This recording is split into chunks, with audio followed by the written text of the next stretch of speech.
Mirëmëngjesi lexues të dashur, mirë se vini edhe këtë javë në kronikën e rregullt javore të librit në Mirëmëngjesi Kosovë. Do të mundohemi të sjellim edhe këtë javë 5 veprat më të lexuara dhe më të shitura në libraritë e kryeqytetit. E nisim me Goli Otoku.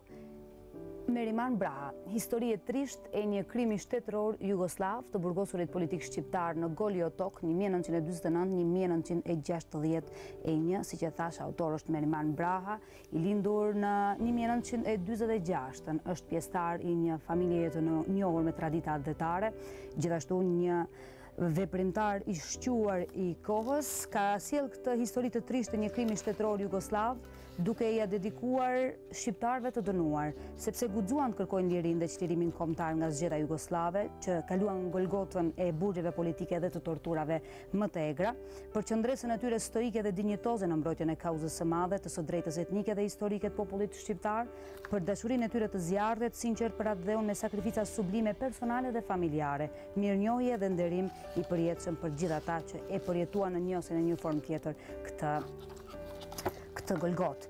Kemi fejtone të ndryshme, shkrime të ndryshme të shumë personaliteteve të shquara të popullit ton, ku i kemi një libër voluminoz i ilustruar gjithashtu me pamje, me fotografi, me dokumente të vrarë dhe të vdekurit e Goli Otokut, ja tek janë edhe statistikat dhe gjithçka çfarë karakterizonte atë periudhë kohore dhe këtë krim, le ta quajmë, që i ka ndodhur shqiptarëve në një periudhë kohore. Ka edhe të tjera fotografi, ku është ishulli Goli Otok, që u bë llogori më famkeq, jo vetëm në Jugosllavi, por edhe në Europë, ishull Rab dhe llogori Shqan Gërguri, janë djathtas që po ashtu ishin kampe përqendrimi pas LBD-s. Gjithë ata që mund ta kenë përjetuar për gjeneratat më të vjetra se ne, natyrisht, kjo ka qenë një kamp i tmerrshëm, ka qenë një periudhë absolutisht të tmerrshme. Ka një pjesë të librit që është edhe në gjuhën angleze, për gjithë ata që duan të dinë më tepër, që nuk janë shqipfolës natyrisht, dhe keni edhe fakte të tjera që do t'ju ndihmonin atyre për të kuptuar në gjuhën angleze. Një libër gjithëpërfshirës, goxha voluminoz, vjen Goli Otoku, Meriman Braha. Histori e trishtë e një krimi shtetëror jugoslav të burgosurit politik shqiptar në Goli Otok, periudhën 1949-1961. Vazhdojmë me Valbona Mehmeti, që sjell mbrojtësi. Bajram Kelmendi është protagonisti kryesor i këtij libri. Valbona është gazetare, e lindur më 1971, merret me shkrime në mënyrë të vazhdueshme, ka sjell këtë histori për Bajram Kelmendin. Jeta nuk mund të quhet jetë nëse nuk ka brenda vetës një vuajtje të pashtershme. Kjo është thënia e tij. Bajram Kelmendi u lind në Stagaj të Rrugovës, në fshatin piktoresk në shpatet që ndajnë kufirin e Kosovës me malin e zi. Rrugova Trev, që përbëhet prej 13 fshatrave, shtrihet në vargmalet e bjeshkëve të Nemura, në veri perëndim të Pes, e të tjera fakte që e karakterizojnë jetën e Bajram Kelmendit. Shkollimi mes burgosjes e persekutimit, pastaj është një pjesë tjetër që i përket jetës së tij, kapitull tjetër. Në këtë libër, ose këtë libër, e pasurojnë edhe fotografitë që i ka sjellur nga momente të ndryshme të jetës së Kelmendit. Një popull nuk mund të zhduket kur, pas ka pasur një shkrim i Kelmendit debutuar në Kosovaren e atëhershme. Shumë histori të ndryshme, shumë momente të ndryshme ndar nga jeta e Bajram Kelmendit, që i gjeni të përfshira në librin e Valbona Mehmetit, të titulluar Mbrojtësi. E gjeni në librari në çmimin prej 7 eurosh. Shumë nga botimet e huaja këtë javë kemi veçuar historia e programeve televizive amerikane nga James Roman, një kopertinë e thjeshtë, aq e bukur, me ngjyra shumë të pranueshme. Është në çmimin prej 9 eurosh në librari, një libër që vërtet do të na hynte shumë në punë neve si gazetar, për gjithë ata që janë të fushës së medias në përgjithësi. Njerëzimi ka pasur një nevojë për të komunikuar me një audiencë më të gjerë që prej zanafillës së kohës. Njeriu parahistorik i regjistroi arritjet e tij në shëmbëltyra të vizatuara në muret shpellash. Kishte dramë dhe pasion, të gjithë elementet e rrëfimit modern, teksa arritjet e gjuetisë u shfaqën si imazhe mbi gur.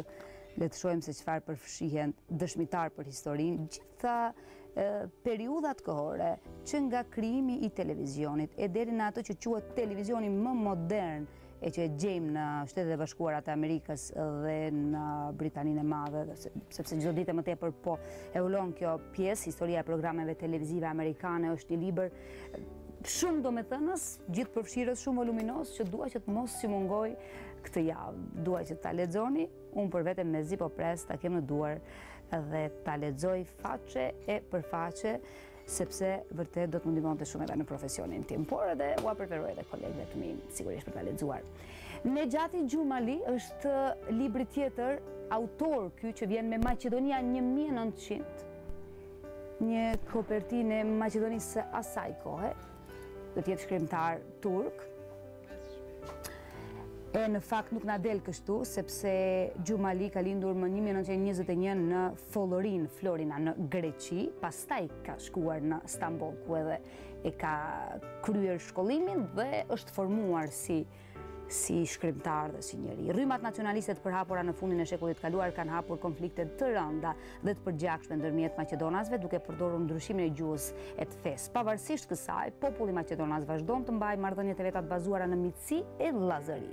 Duke ekspozuar shembuj të jetuar të këtij afirmiteti të përzemër në 11 tregimet e kësaj vepre, Gjumali fakton pa vërtetësinë e konflikteve etnike, thuhet. Si shkrimtar turk i lindur në Maqedoni e në Greqi, ai i bashkohet korit shkrimtarëve ballkanas për të kënduar në një farë mënyrë kësaj vëllazërie mes popujve të Ballkanit.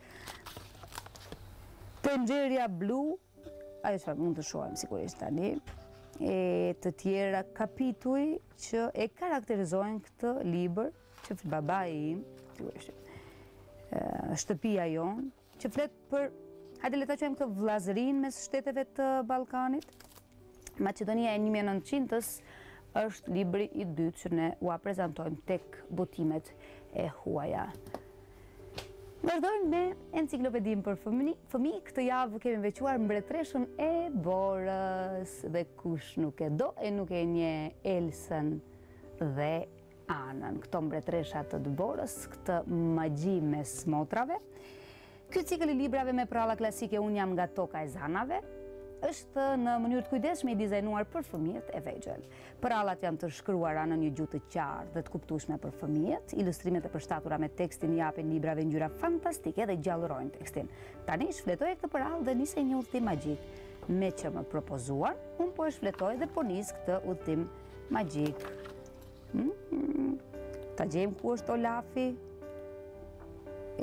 Sa personazhet e bukura, Elsa, Ana, ai gomari fantastik që han karota, këtu që ka me ujë që Elsa.